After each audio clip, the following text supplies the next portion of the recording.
Эмомали Рахмон с ножницами в руках отправился в Сохт. Жители Чорку встревожены ночной стрельбой со стороны кыргызских пограничников. Российские авиакомпании начали разбирать лайнеры на запчасти. Сегодня, 9 августа, президент Таджикистана Эмомали Рахмон с ножницами в руках отправился в рабочую поездку по Сагдийской области. Ожидается, что он проведет в области 4 дня и посетит города Худжанд, Истаравшан, Канибадам, Бустон, Гулистан и Бабаджон-Гафуровский район. В течение этих 4 дней, когда за несколько часов до передвижения лидера нации некоторые дороги будут перекрываться, тысячи людей будут вынуждены ждать и не заниматься своими делами. Как сообщает информагентство «Азия Плюс», со ссылкой на пресс-секретаря президента Абдулфатоха Шарифзода, ожидается, что президент примет участие в открытии ряда промышленных предприятий, учреждений культуры, образования и здравоохранения, а также ознакомится с ходом полевых и сельскохозяйственных работ.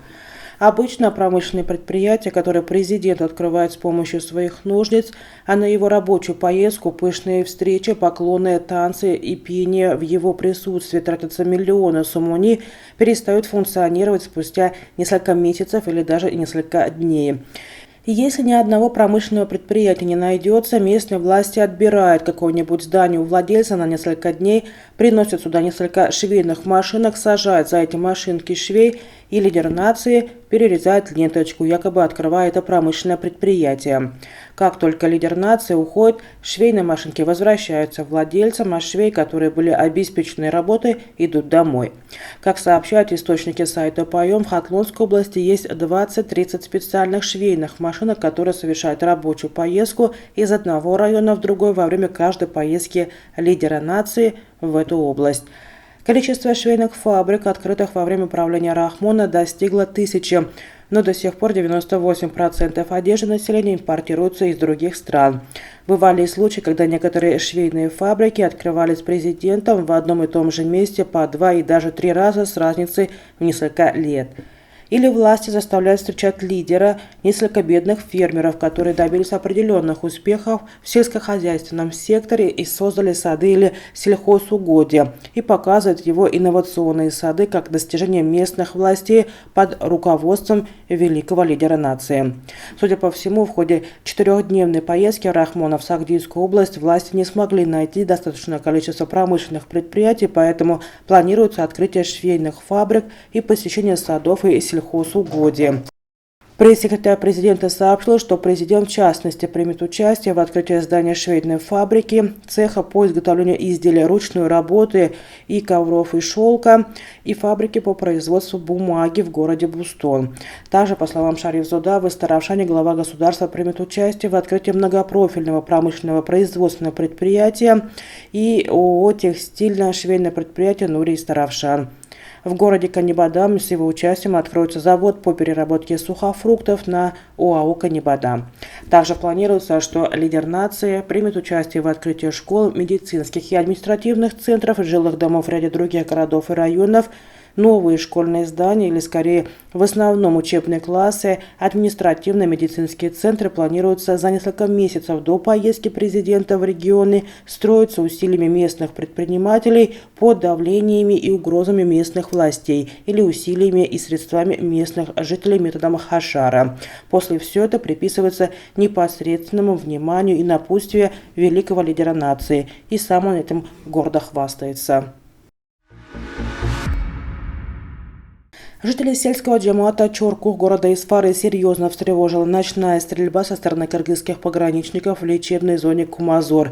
Власти Таджикистана и Кыргызстана до сих пор не прокомментировали инцидент на границе. Представитель сельского джамата Чоркух 8 августа сообщил, что в результате стрельбы, произошедшей 7 августа примерно в 22 ночи, никто не пострадал. Стрельба со стороны кыргызских пограничников продолжалась примерно 5 минут. Так происходит каждое лето, когда люди начинают приезжать в лечебную зону Кумазор для приема песочных ванн. Кыргызы почему-то считают эту территорию спорной и говорят, что никто не должен зайти туда до тех пор, пока не выяснится, кому она принадлежит, сказал один из жителей. Другой житель джамата Чорку говорит, что после стрельбы со стороны кыргызских пограничников люди отказываются от посещения лечебной зоны Кумазор.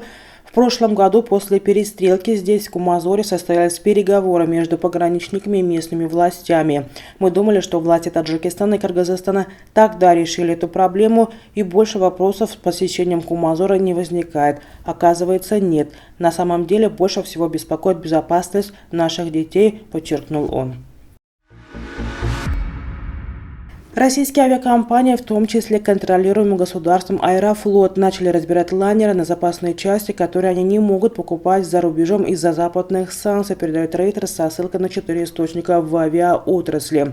В июне российское правительство рекомендовало авиакомпаниям использовать запчасти с некоторых самолетов для того, чтобы обеспечить полеты лайнеров иностранного производства как минимум до 2025 года. По словам одного из источников агентства, по крайней мере, один самолет Сухой Суперджет-100 российского производства и Аэробус-350. Оба эксплуатируются Аэрофлотом, разбираются на стоянках. По словам собеседника агентства, Аэробус А350 почти новый.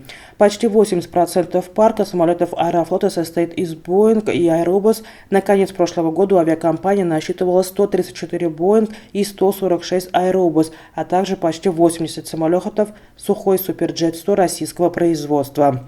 Согласно расчетам Reuters, основанным на данных Flightradar24, около 50 самолетов Аэрофлота, включая самолеты, попавшие под санкции, не взлетели с конца июля. По данным Flightradar24, 3 из 7 самолетов Аэробус 350, эксплуатируемых Аэрофлотом, в том числе один, который сейчас используется на запчасти, не взлетали около 3 месяцев.